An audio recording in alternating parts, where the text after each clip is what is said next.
Ketu is transiting through Magha Nakshatra from 29th of March 2026 and will remain till 5th of December 2026. So this is the most karmic phase of Ketu's transit through Leo because Magha is Ketu's own nakshatra.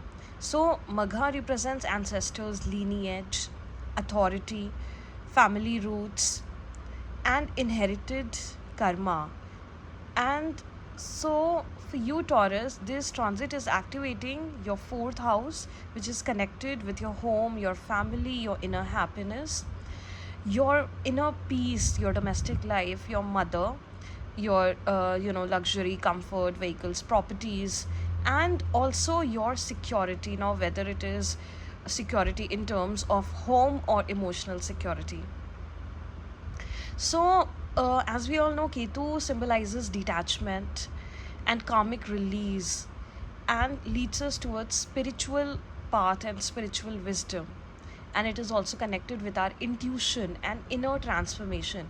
So, Ketu here is encouraging you to build emotional security from within rather than, depending upon external circumstances and such as material security.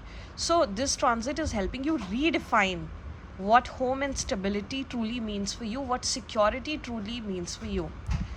Now see, it's also going to reflect your emotional foundation and your sense of belonging, because fourth house is basically our home, where we feel that we actually truly belong, where we feel at peace, where we feel secure, right? So these are the themes that is going to run by Ketu at this point in your life, and Ketu is transforming your relationship with these areas and encouraging you to understand the true core meaning of these things for you in your life, which is also going to help you become more emotionally mature and more spiritual, right?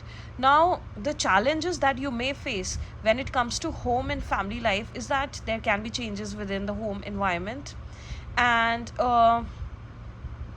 now there can also be emotional distance with family members and also with your mother, and this is happening so that honest conversations can happen between you and your people living in your family, and especially your immediate family members and all your mother significantly. So you can also find that responsibilities related to your mother or your maternal family can increase at this point, and you have to go on doing that thinking that that is your responsibility, whether you're liking or not liking it. Because see, where Ketu is transiting or wherever Ketu is placed in your birth chart, that is something that you have to just keep on doing like a responsibility in your life. Because why? It is coming from your past lives. Ketu is something that we have already done in our past lives and mastered in our past life, but something that is coming with us from past lives. So that is something that you cannot just avoid or ignore. So you have to deal with it, face it, and be responsible about it. Because see, responsibilities can also sometimes be karmic in nature, and Ketu does suggest something karmic, right? Because Ketu is going to make you face karmic situations wherever it is transiting or wherever it is placed in your birth chart, and through that you're going to mature and become your spiritual self. And you have to follow those things, just be very responsible about it, like something that you have to do it, right? You cannot avoid it. So just try to take on your responsibilities head on, whether it is about your family, your home life, your mother, and whether it is in terms of any kinds of vehicles or property or real estate, or even your lineage or your ancestral line. So those are the things that you need to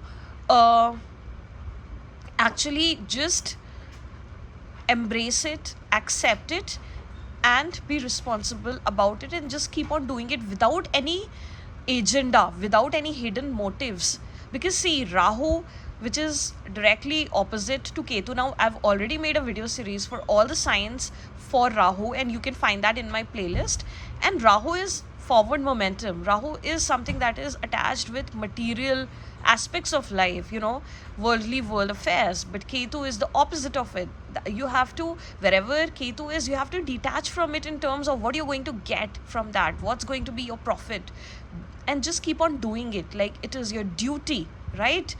And without any, like, be detached with any kinds of hidden agendas. So when you do that, then Ketu is going to give you actually beneficial results. See, Ketu is not something that you need to be fearful about. I do know a lot of people are very fearful about Rahu and Ketu, but you just have to keep them balanced in your life. You have to not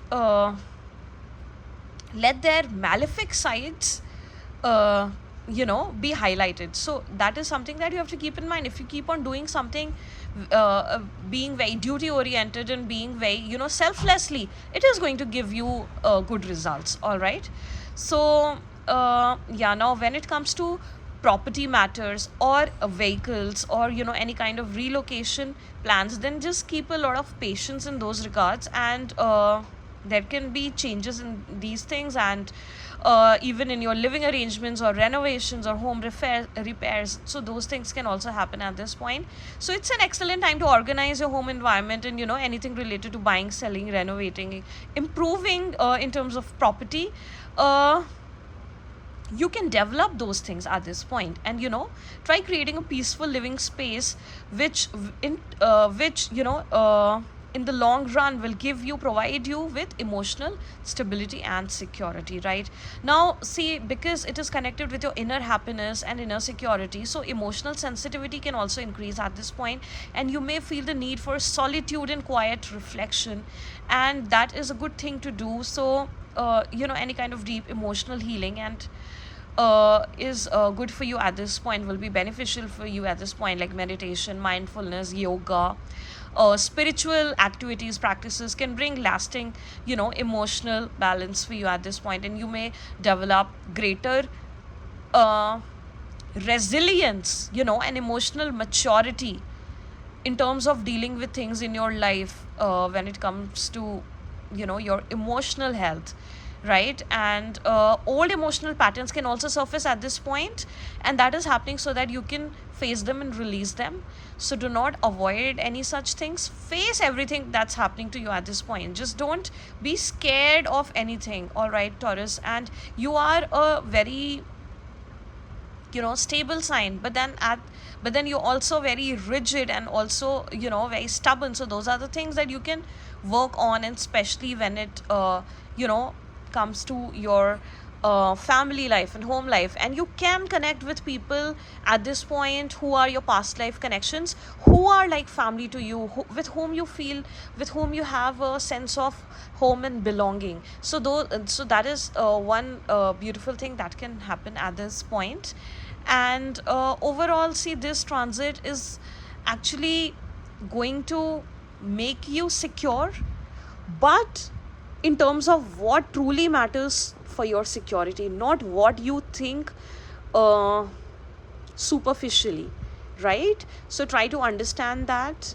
And a lot of meditation can also be very beneficial for you in this regard.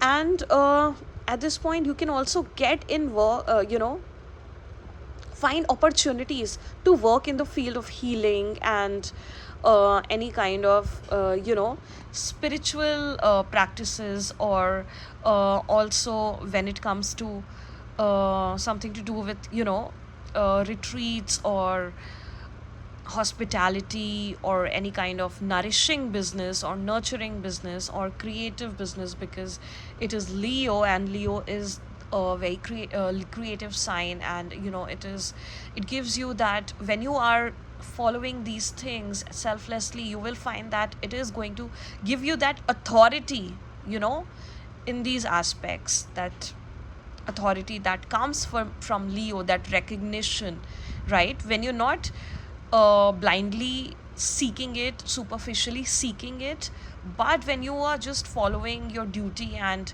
responsibilities, and you're going on that spiritual path, and then you will eventually just be blessed with it. So take this transit positively, Taurus, and do watch the video for Rahu as well. And God bless you.